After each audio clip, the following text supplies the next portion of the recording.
Yep, it's happening.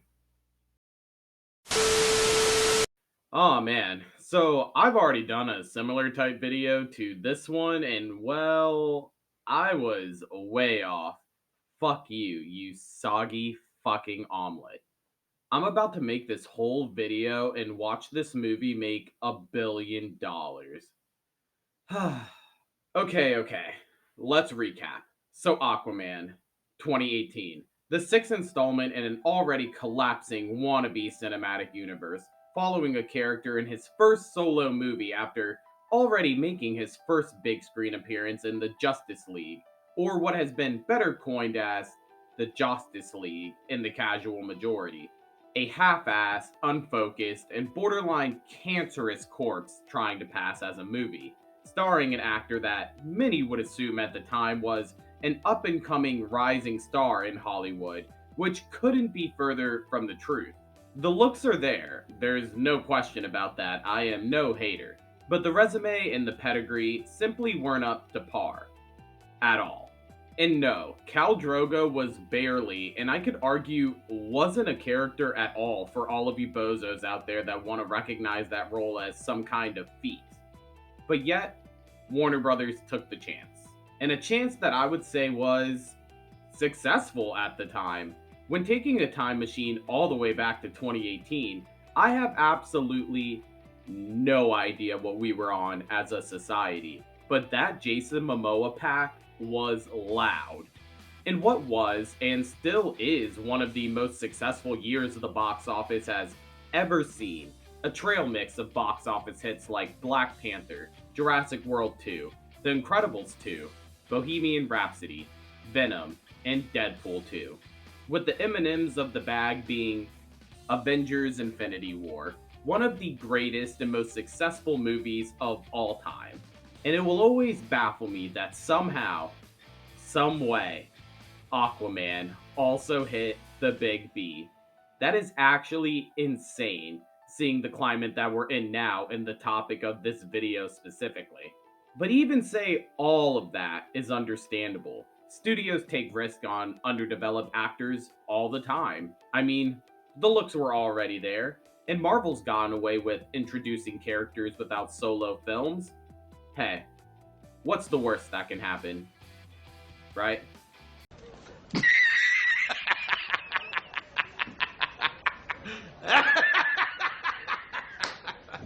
How embarrassing.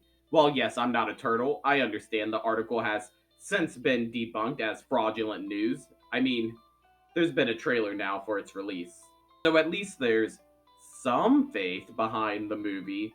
Unlike Batwoman, God, they really made it clear how dog shit and unreleasable that movie was really going to be.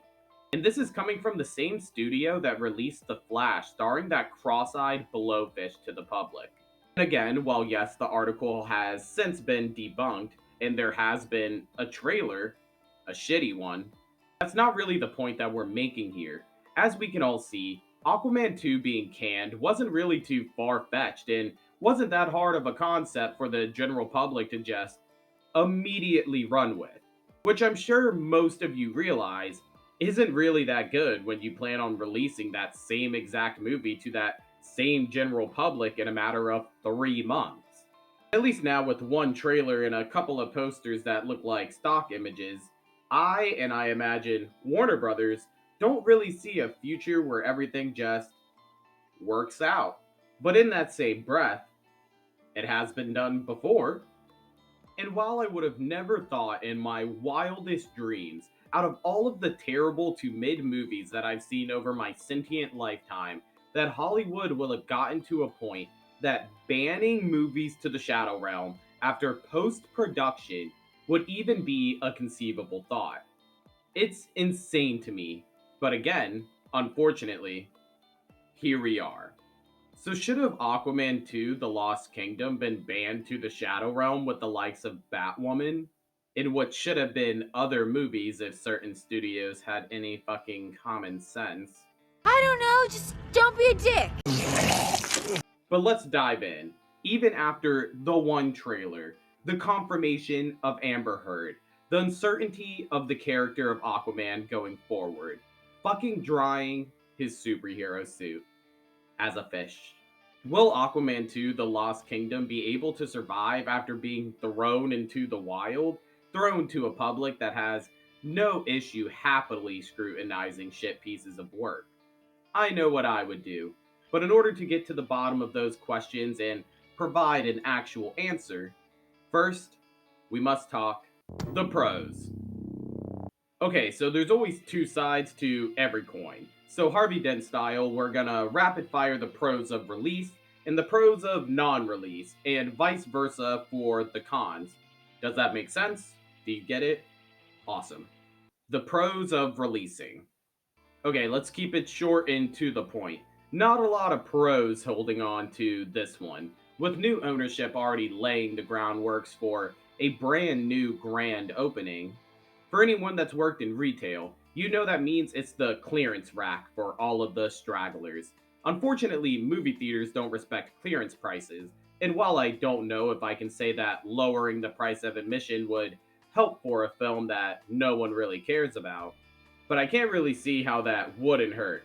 Obviously, that's not really in the realm of possibility, but unfortunately, without that gap in logic and reality, I can't really think of any other pros or actual reasonable answers for releasing this movie into the disrespected fan climate that we're living in now.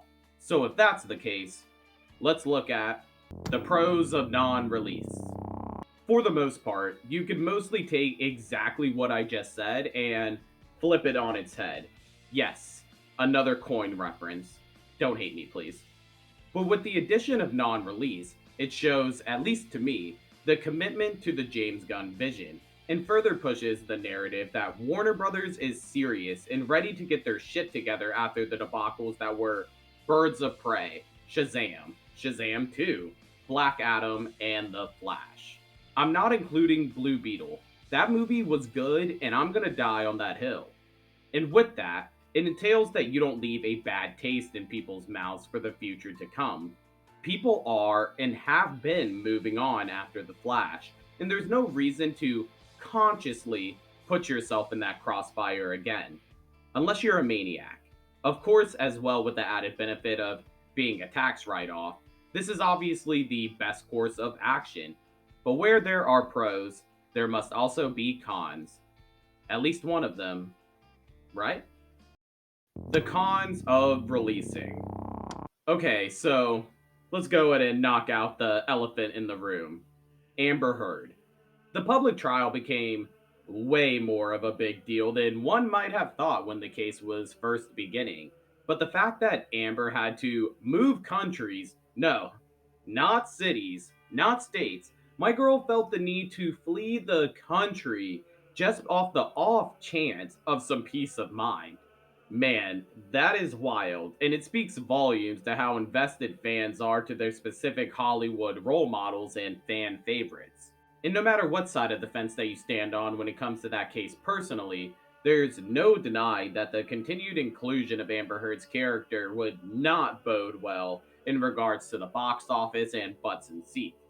And at this point, honestly, it would be a true detriment seeing how the hatred of her is so much stronger than the love for her, basically saying that the fans of her more than likely aren't going to see this movie with or without her, compared to the opposite side of things where people will not go see the movie specifically because of her presence. And when it comes to the cons of non release, I mean, there is none. You're going to lose money on this movie no matter what. It might as well be a tax write off. You're not hurting the career of Jason Momoa. You're not hurting your wallet any more than releasing it to the public. You're only hurting your own brand and the vision in the eyes of the public even more than it already is. I don't know what's lower than the Shadow Realm or the Sunken Place, but the DCEU has been a permanent resident for quite some time. And I'm sure that the studio and fans alike are ready to move past that chapter in the history books. But again, what's the worst that can happen? Of course, as always, I want to thank you guys for watching the video, and if you enjoyed, make sure to hit that like button and subscribe to the channel for more videos like this. This is a great think piece, and I love making videos like this on my channel because it really relies on you guys. How do you feel about Aquaman 2 The Lost Kingdom? What would you do in this situation? Even from a fan perspective, what do you want from an Aquaman 2? Is there a supply for that demand? I don't know. I'm only one person, and that's why I rely on you guys. So I'm sure I'll see you in the comments below. Again, I want to thank you guys for watching the video. Make sure to like and subscribe.